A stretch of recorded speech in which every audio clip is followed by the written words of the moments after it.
Iya.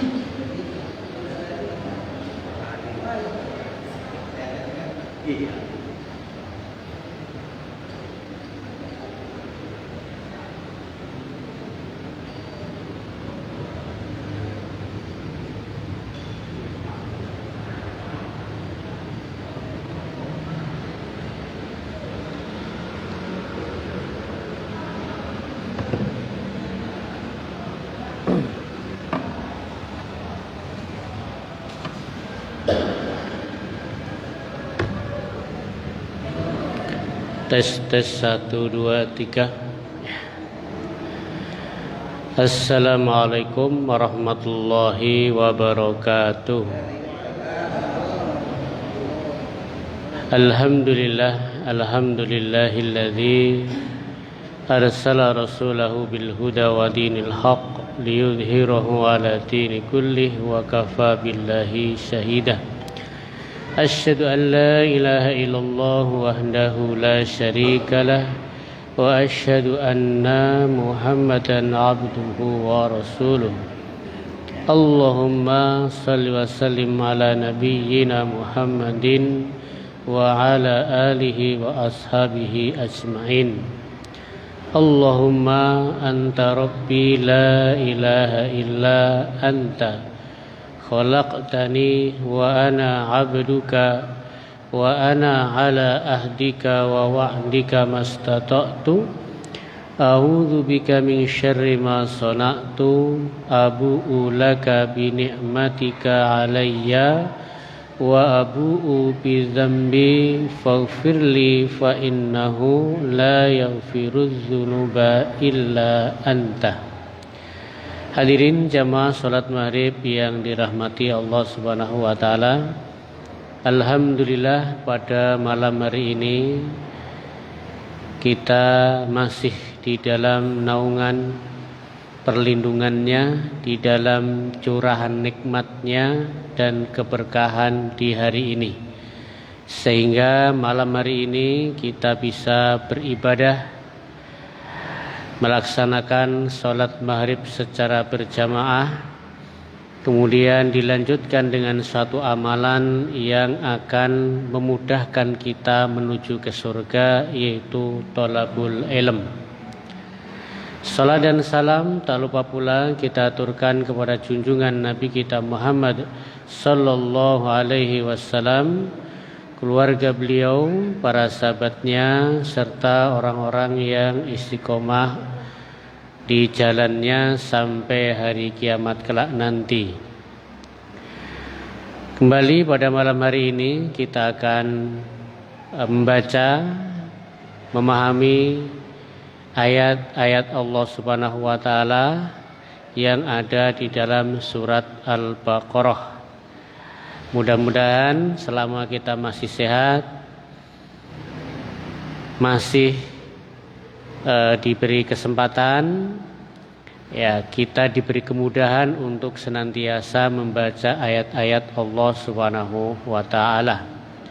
Bahkan ulama-ulama dulu, salah satu imam mazhab ketika dia itu sakit menjelang hari kematiannya, sakit menjelang ajalnya, apa yang dia minta? Ternyata yang dia minta adalah itu pena. Untuk apa? Untuk menulis. Padahal sebentar lagi sudah meninggal dunia. Ya, sampai seperti itu. Maka ada pepatah mengatakan apa? Belajar ilmu itu dari buayan sampai liang lahat. Artinya apa? Betul-betul yang menghentikan dia belajar itu ketika mati. Bahkan menjelang kematiannya masih sempat-sempatnya minta apa? Pulpen ya, untuk nulis ya. Nah, kita nanti menjelang kematian yang diminta apa? Ya, tergantung kebiasaan ya, kebiasaannya. Ya, kemarin kita sudah sampai kepada surat Al-Baqarah ayat kursi ya. Ayat kursi itu 200 berapa? 200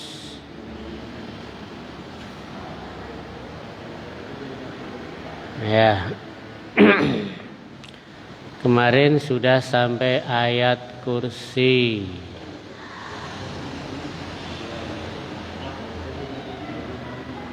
Ya, sekarang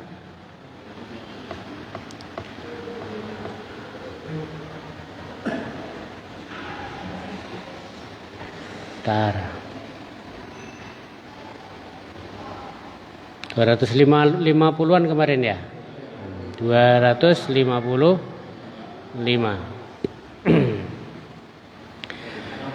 Allahu la ilaha ya kemarin ya. Ya, sekarang berarti la ikraha fiddin. Ayat yang ke-256. Ya, sudah ketemu? Mari kita baca bersama-sama dengan diawali ta'awudz. A'udzu billahi minasy syaithanir rajim. Bismillahirrahmanirrahim. La ikraha fiddin. Qad tabayyana ar-rusydu minal ghayy. Faman yakfur bit-taghuti wa yu'min billahi faqad istamsaka bil-urwatil wuthqa la infisama laha wallahu sami'un alim. Allahu waliyyul ladzina amanu yukhrijuhum minadz zulumati ilan nur walladzina kafaru awliya'uhumut taghutu yukhrijunahum minan nuri ilaz zulumat ulaika ashabun nar hum fiha khalidun. Alam tara ilal ladzi hajja Ibrahim fi rabbih an atahu Allahul mulka idh qala Ibrahim Rabbiyalladzi yuhyi wa yumit qala ana uhyi wa umit qala Ibrahim fa inna Allaha ya'ti bisyamsi masyriki fa'ti biha minal maghribi fabuhital ladzi kafar wallahu la yahdil qaumadz zalimin. Allahumma arhamna bil Quran. Shadaqal azim. Kita kembali kepada artinya. La ikraha fiddin, tidak ada paksaan di dalam agama. Ya. Jadi Islam tidak memaksa dalam masalah agama. Ya. Kalau dipaksa tentunya ya tidak ada agama yang lain. Ya, la ikraha fiddin, tidak ada paksaan di dalam agama. Artinya untuk masuk Islam. Dan kebanyakan orang itu masuk Islam itu secara sukarela, bukan karena paksaan. Terima kasih Pak Haji Teguh. Oh, terima kasih. Ya. Termasuk di Indonesia. Indonesia itu dulu mayoritas apa? Buddha atau Hindu? Hindu ya. Animisme. Apakah dulu dipaksa masuk Islam? Tidak. Mereka masuk Islam karena apa? Kesadaran. Bahkan mayoritas negara di Nusantara itu masuk Islamnya beda dengan Timur Tengah. Kalau Timur Tengah itu kebanyakan dulu karena perang. Tapi di Indonesia masuk Islam bukan karena perang, karena apa? Ada yang tahu sejarahnya? Karena dagang. Karena dagang. Ya, karena akhlak para pedagang itu yang menarik kemudian mereka masuk Islam. Karena akhlaknya tadi. Ya, bukan karena dakwah kayak gini di masjid, di mimbar, ceramah, tidak. Tapi justru masuk Islamnya karena apa? Karena akhlak mereka dalam kehidupan sehari-hari termasuk dalam dagang. Ya, bisa dipercaya, tidak curang dalam timbangan, apalagi itulah yang menjadikan mereka itu kemudian tertarik dengan ajaran Islam. Yang mana sekarang ini itu masih kurang. Ya. Justru yang terkenal pedagang curang tuh yang siapa sekarang? Ya. Ya seperti itu. Anehnya seperti itu. Karena terkadang sesama orang muslim aja kalau dagang tidak jujur, ya kan? Iya, akhirnya gimana orang itu mau tertarik dengan agamanya, akhlaknya seperti itu. Seolah-olah agama ngajarkan seperti itu. Ya. Itu. Jadi la ikraha fiddin, tidak ada paksaan di dalam agama, yaitu alat dukhuli fih, untuk masuk. Qad tabayyana rusdu, sungguh telah jelas, ya. Antara apa? Qad tabayyana rusdu, sungguh telah jelas, yaitu ayat-ayat yang jelas, ya. Minal ghai, yaitu telah jelas bahwasanya antara keimanan dan kekufuran. Ya. Sudah jelas ini Islam, ini bukan Islam. Sudah jelas ini benar, ini salah. Nah, ayat ini turun berkenaan dengan apa? Berkenaan dengan orang-orang Ansor yang mereka memaksa anak mereka untuk masuk Islam. Ya. Jadi orang tuanya masuk Islam, terus anaknya dipaksa. Ya memang apa? Ya alhamdulillah. Alhamdulillah itu kita itu lahir dalam keluarga Islam. Orang tua kita sudah Islam. Coba kalau kita lahir di Amerika sana, kira-kira agama kita apa? Yahudi. Ya. Atau mungkin kita lahir di mana? Papua. Coba, apa agama kita? Ya kita mungkin agamanya seperti orang Papua. Ya. Atau kita lahir mungkin di mana? Di tempat Yahudi. Nah, coba. Agama kita Yahudi juga bisa. Ya. Nah, sebagaimana orang-orang Madinah dulu sebelum datangnya Islam kan mereka juga menyembah berhala. Maka wajar kalau anak-anaknya juga menyembah berhala. Wajar saja. Tapi setelah Islam datang, ada orang tuanya masuk Islam, anaknya dipaksa. Ya. Maka turun surat ini, la ikraha fiddin, tidak ada paksaan dalam agama. Ya, tapi ya kalau kita ini Islam terus anak kita Islam, ya dijaga itu. Jangan sampai pindah agama. Ya. Karena apa? Itu tanggung jawab kita. Tanggung jawab kita. Kullu mauludin yuladu alal fitrah. Setiap yang lahir itu dalam keadaan fitrah. Fitrah itu suci, ya. Ya.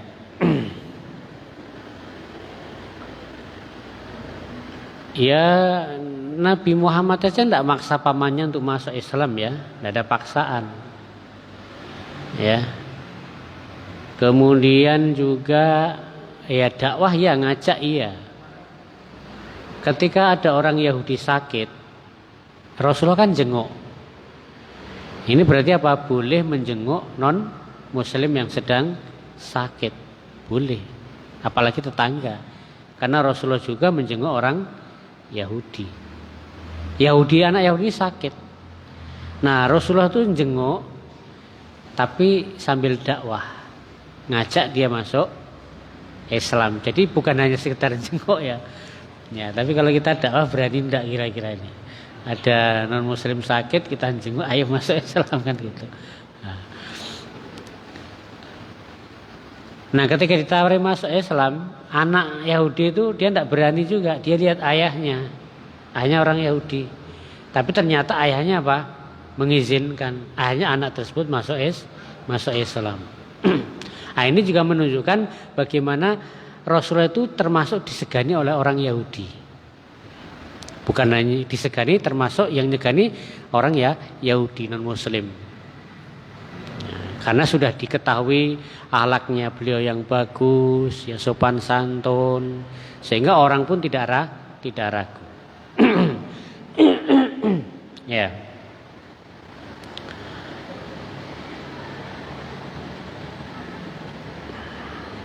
Ada kisah menarik itu ya tentang ini. Bahkan ini di Inggris kalau tidak salah ya, di Inggris itu ada imigran perempuan miskin dari mana ya? Kalau tidak salah Islam dia, entah itu dari Afrika atau apa. Dia itu karena saking miskinnya, tidak punya yang dimakan. Kemudian dia nulis surat. Suratnya ditujukan kepada siapa? Kepada Tuhan. Dia nulis surat kepada Tuhan. Ya. Akhirnya dia menulis surat itu pokoknya tentang kebutuhannya apa. Ya, kebutuhannya apa. Saya itu tidak punya, kalau kita tidak punya beras dan sebagainya, ditulis di situ. Dimasukkan dalam kantor pos.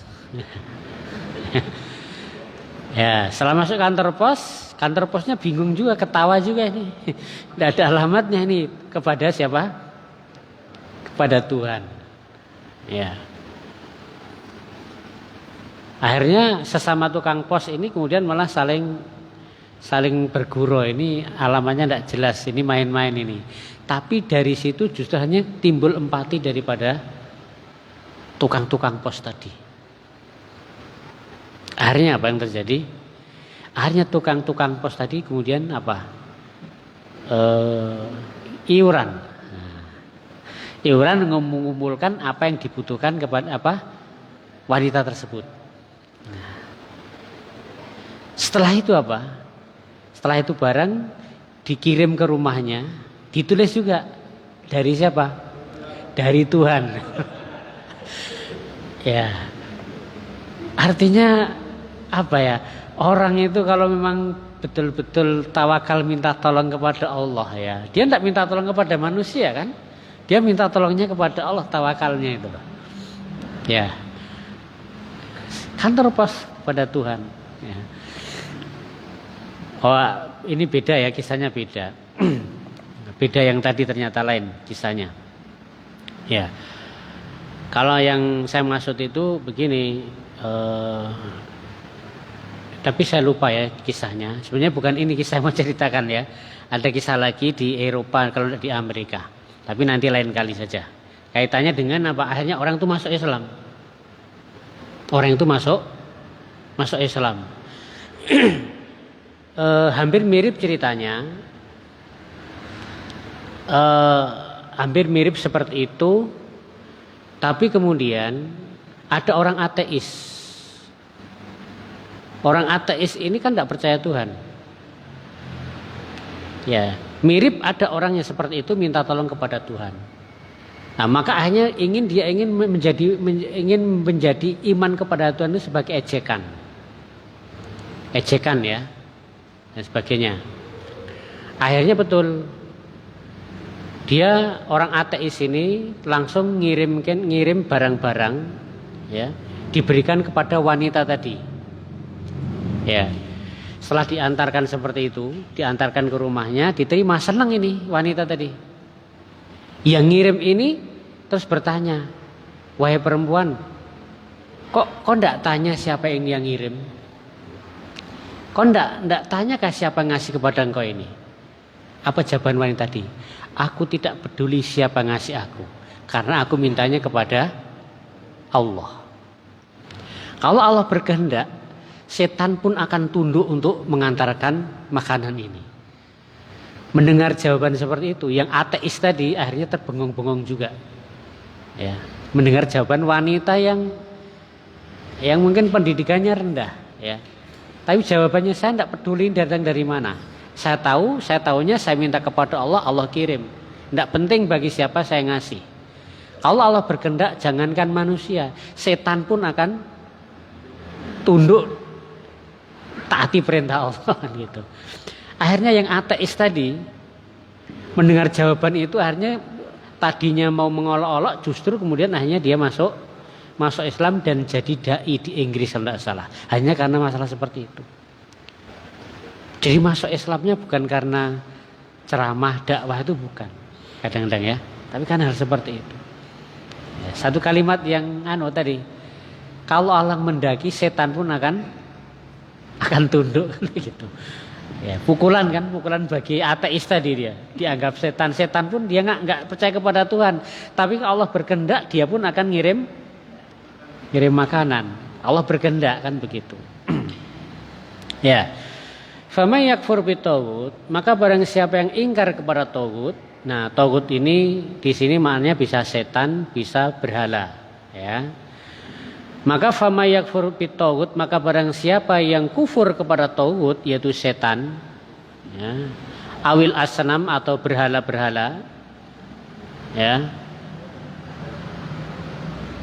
Jadi kufur, ya, tidak mengimani kepada setan. Wa yu'min billah, dan dia beriman kepada Allah. Faqad istamsaka, betul-betul dia telah berpegang teguh bil urwatil wusqa, dengan tali yang sangat kuat. Ya, intinya apa? Iman kepada Allah. Dua kasus contoh tadi itu iman kepada Allah kan? Dia tidak punya apa-apa, tidak ada saudara ngasih makan, ya kan? Tapi karena imannya kepada Allah, dia nulis surat kepada siapa tadi? Kepada Allah. Dapat balasan enggak? Dapat balasan. Ini biasa. Ya. Nah, terkadang iman itu dibuktikan ketika kita di kehidupan sehari-hari tersebut. Ketika kita menghadapi masalah, ya kan? Kita ditimpa musibah, kemana kita minta tolong? Wanita tersebut apa? Dia tidak minta ke yayasan sosial, ya kan? Ke tempat siapa orang kaya, tidak. Dia mintanya kepada Allah. Ya. Wanita yang kedua juga tadi, dia tidak peduli siapa ngasih, saya tidak penting bagi saya. Saya mintanya kepada Allah. Rizki itu yang ngasih siapa? Allah. Ya. Seperti kasus kemarin Nabi Ibrahim, ya, ketika sudah dilempar ke dalam api, malaikat Jibril datang, ya kan, menawarkan, wahai Muhammad, butuh bantuanku? Apa kata Nabi Ibrahim? Amma anta, adapun engkau ya Jibril, aku tidak butuh bantuanmu. Aku hanya butuh bantuan Allah. Padahal saat itu detik-detik menjelang kematiannya, kan gitu. Tapi karena dia pasrah kepada Allah, akhirnya Allah tolong.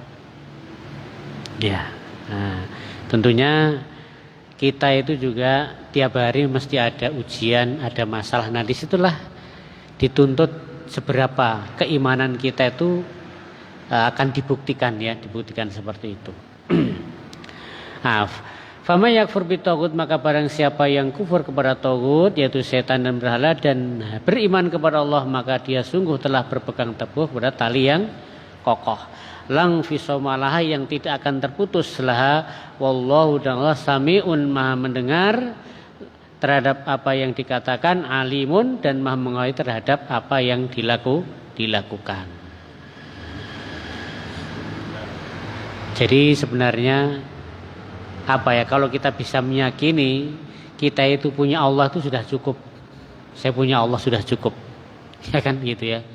Allah itu yang mempunyai langit dan bumi, apa lagi, kan begitu. Cuman terkadang kita itu kan masih ragu, ya. Iya ndak. Ya itulah namanya setan itu seperti itu. Ya. Maka hasbi Allah wa ni'mal wakil, kan gitu kan. Cukuplah bagi Allah.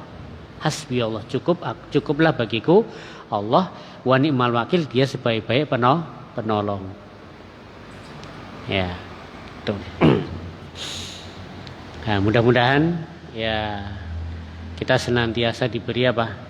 Ya, diberi keimanan yang semakin kuat.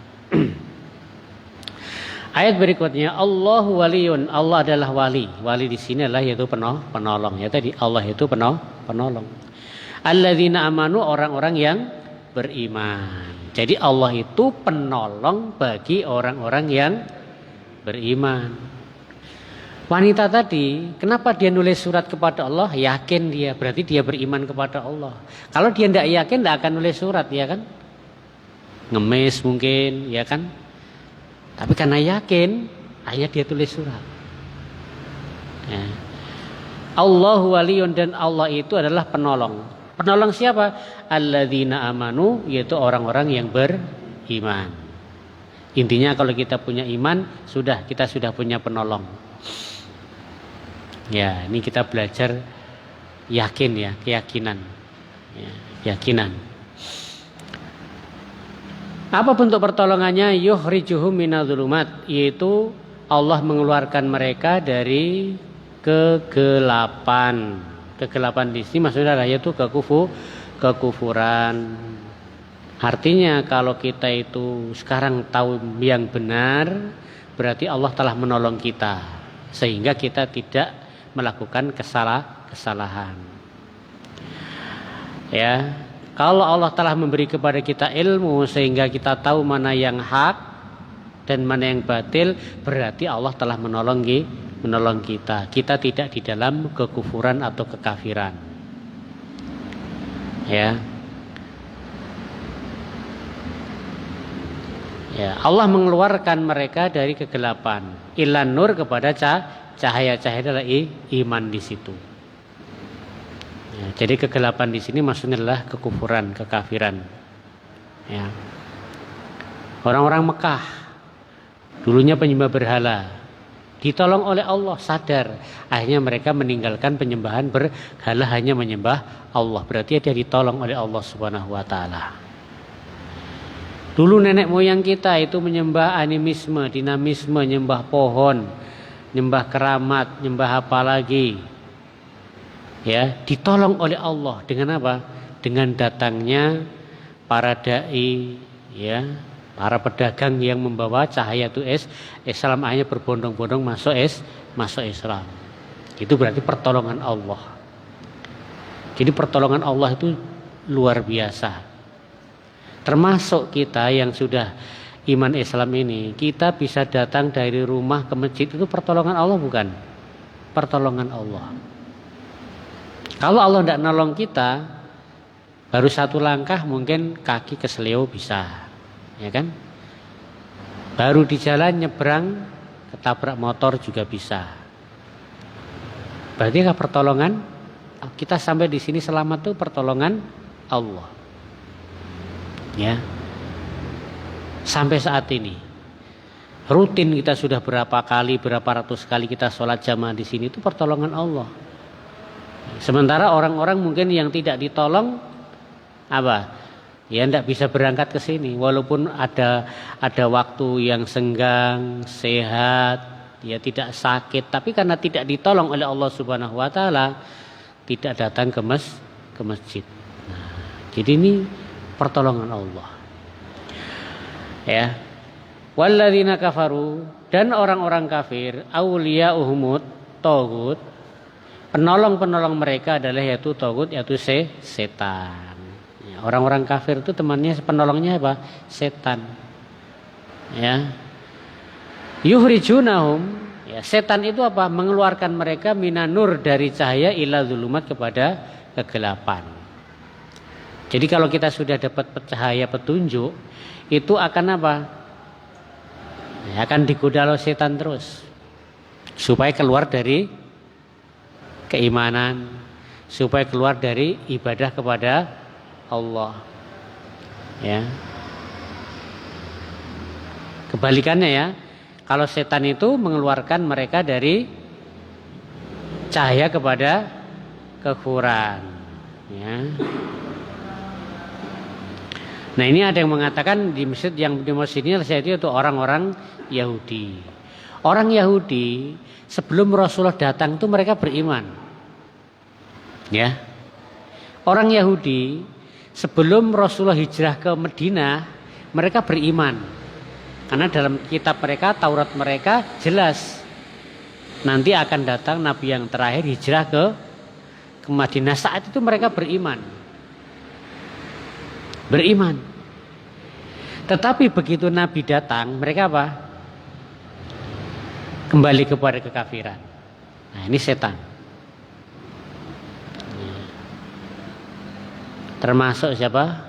Salah satu tokoh orang Yahudi namanya Huyai bin Akhtab, pemimpin Bani Quraidah Yahudi. Ketika Rasulullah itu dari Makkah hijrah ke Madinah, Huyai bin Akhtab, pemuka Yahudi, ini ingin membuktikan, cross check betul ini tidak Nabi ini sesuai dalam kitab Taurat yang setiap hari saya baca. Hanya dengan saudaranya dia pergi ke Masjid Quba, karena saat itu Rasul di Masjid Quba. Kemudian ketika melihat Nabi Muhammad SAW, saudaranya berkata kepada Huyai bin Akhtab, wahai Huyai bin Akhtab, betulkah dia Nabi seperti yang dalam kitab Taurat kamu baca? Iya betul, dia Nabi seperti yang saya baca tiap hari dalam kitab Taurat.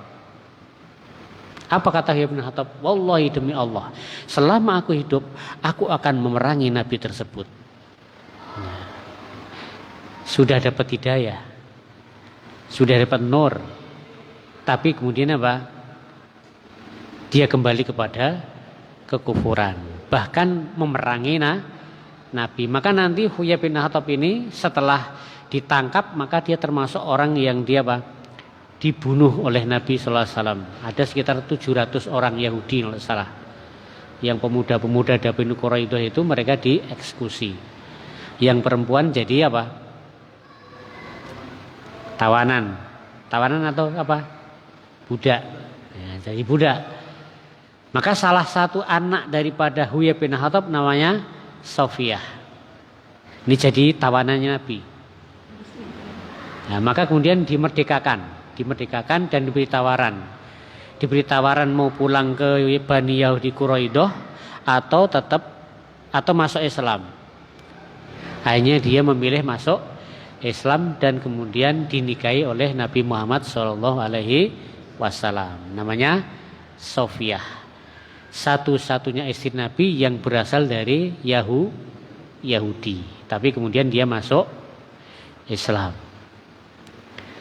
Ya, dan dia Sofiyah ini orangnya cantik, sehingga membuat cemburu siapa?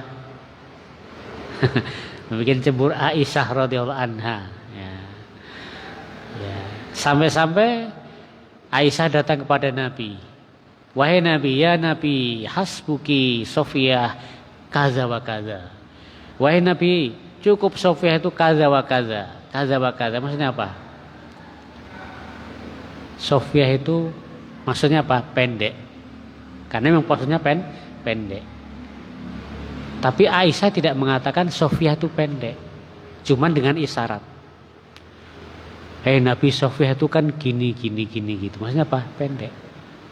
Rasulullah itu pun marah. Wallahi demi Allah. Laqad qulti kalimatan. Sungguh Aisyah, engkau telah mengucapkan satu kalimat. Seandainya kalimat itu dimasukkan ke dalam lautan, niscaya lautan itu akan berubah karena kalimat tersebut, kata tersebut. Apa ini mananya? Ghibah.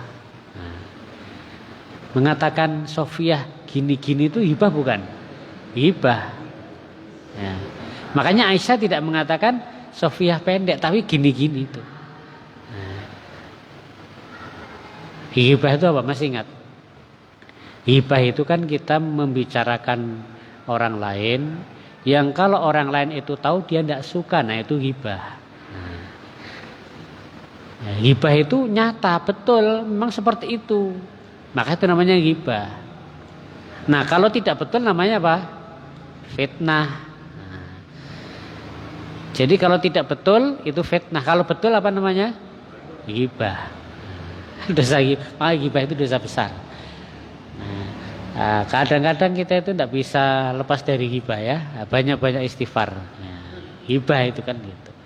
Hibah itu ngomongin orang yang orang lain tuh ndak ada. Kalau ada dia ndak suka.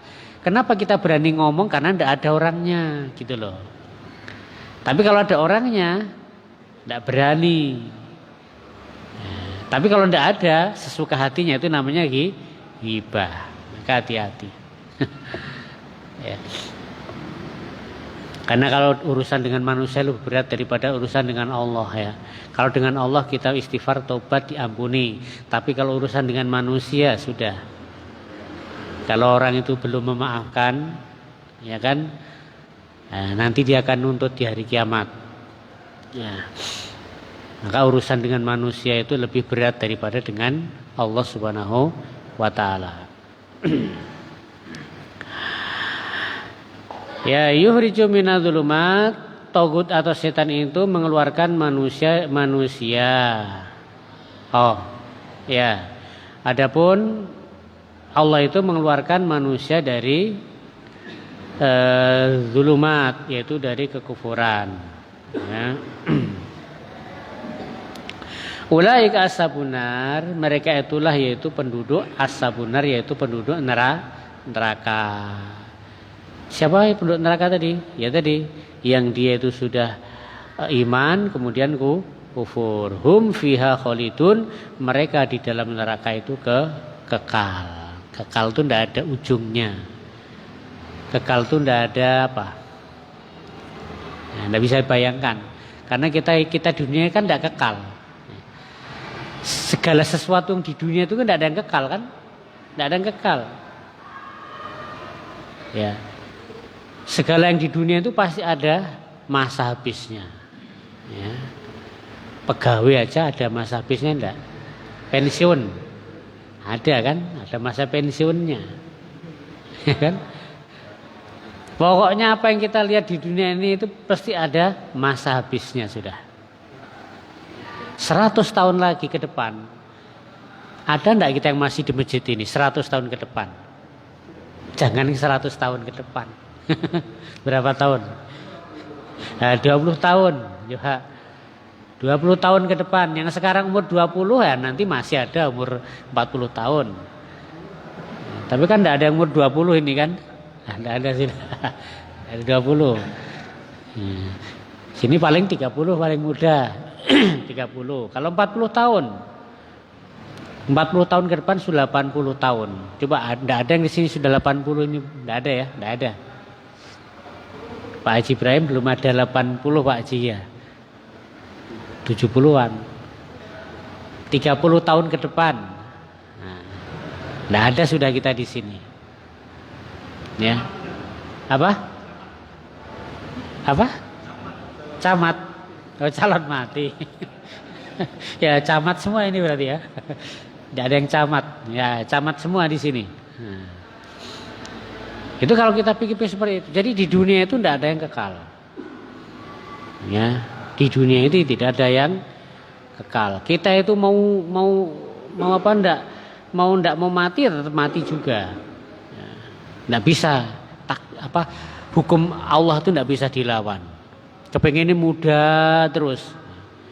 Akhirnya walaupun sudah ubanan, gayanya gaya anak muda, mana menderita nanti. Ya, gitu. Isa.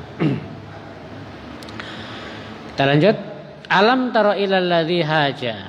Alam taro, tidakkah engkau lihat ilal ladzi kepada orang haja yang membantah Ibrahim, yaitu Nabi Ibrahim fi rabbihi tentang Tuhannya. Jadi ada orang yang membantah Nabi Ibrahim tentang Tuhan Nabi Ibrahim. Siapa? Raja siapa? Namrud. Ya. An atahullahul mulka. Ya, maka kemudian Allah pun mendatangkan kepadanya itu kekuasaannya. Ya. Yaitu Namrud. Ya. Ilhaja, tatkala dia itu mendebat kepada Nabi Ibrahim. Ya. Ketika Nabi Ibrahim ditanya oleh Namrud, siapa Tuhanmu wahai Ibrahim? Ya, mendebat kan, siapa Tuhanmu? Qala, maka Ibrahim mengatakan, Rabbiyalladzi yuhyi wa yumiit. Tuhanku adalah yang menghidupkan dan mematikan. Nah, jadi terjadi debat antara Namrud dan siapa? Nabi Ibrahim alaihissalam. Namrud berkata, memangnya siapa Tuhanmu Ibrahim?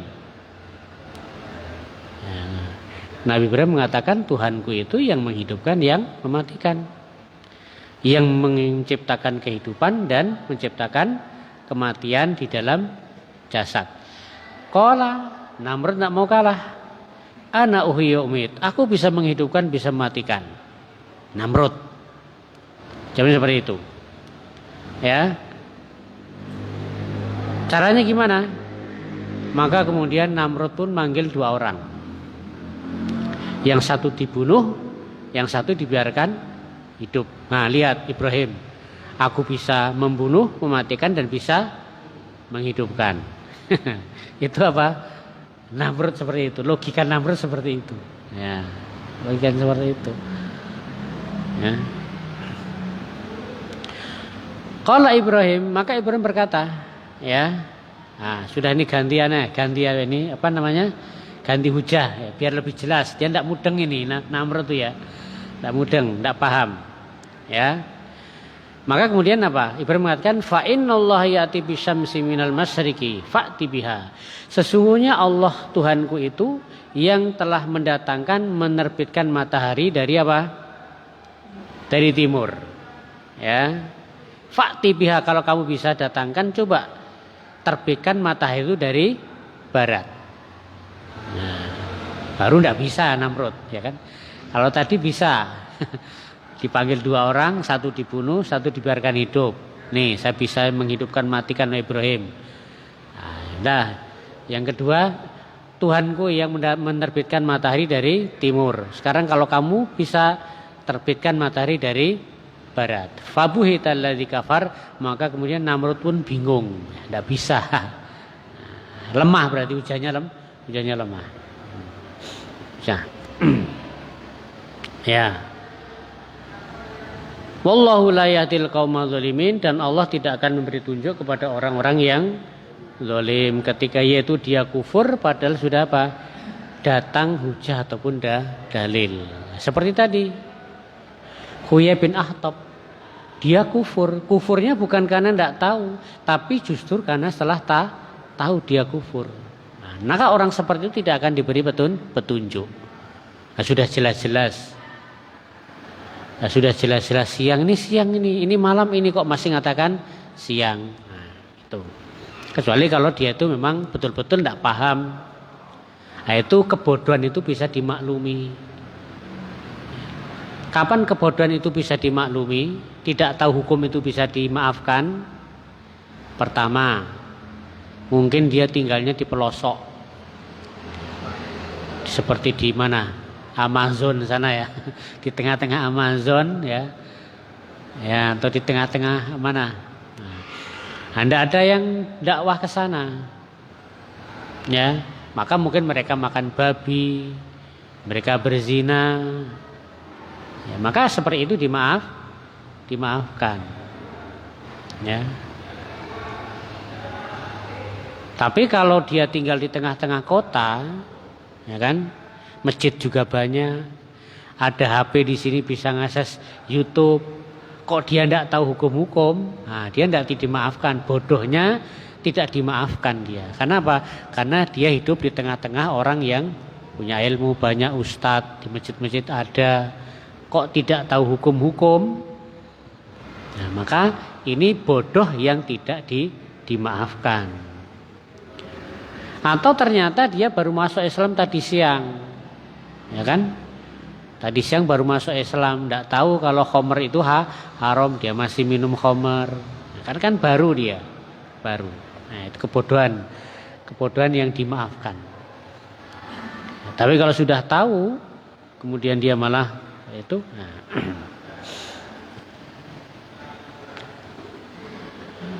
Atau kalladzi, seperti orang marra ala qaryatin, yang melewati sebuah desa, yaitu di Baitul Maqdis atau di Palestina, ya.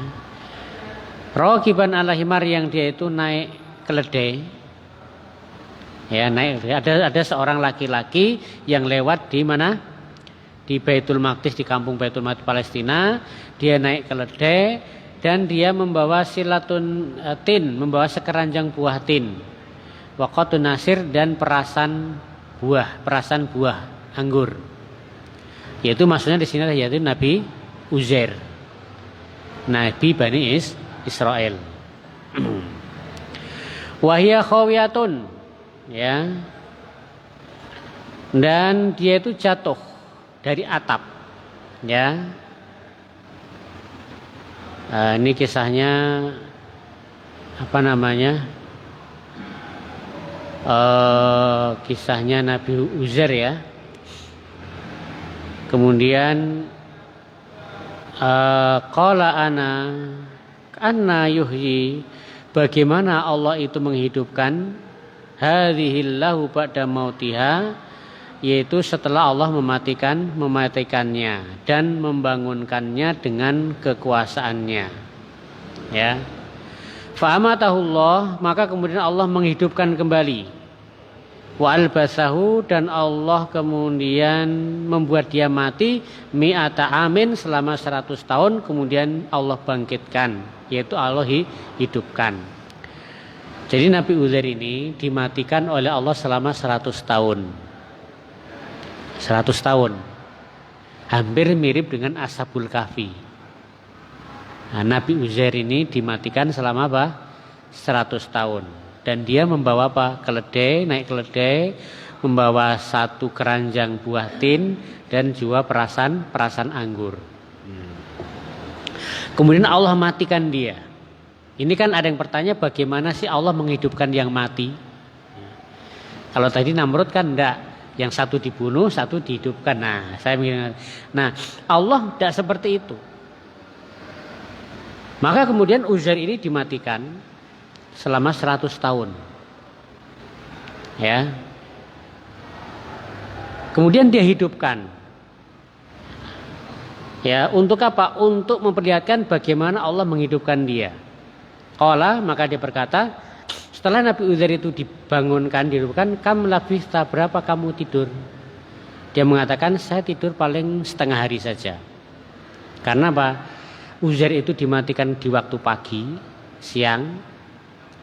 Nanti dia dibangkitkan ketika sore. Nah, jadi ingatannya saya tidur paling berapa? Cuman 1 hari saja, padahal berapa? 100 tahun. Ya, maka apa? Qala bal labisa mi'ata amin, tidak, engkau justru dimatikan selama 100 tahun. Fangzur ila tu'amik, maka lihatlah kepada apa? Makanan. Makannya tadi apa? Sekeranjang buah tin dan juga apa? Perasan anggur, ya. Dan itu tidak berubah. Nah, kalau anggur sama perasan apa? Buahnya tidak berubah, masih seger.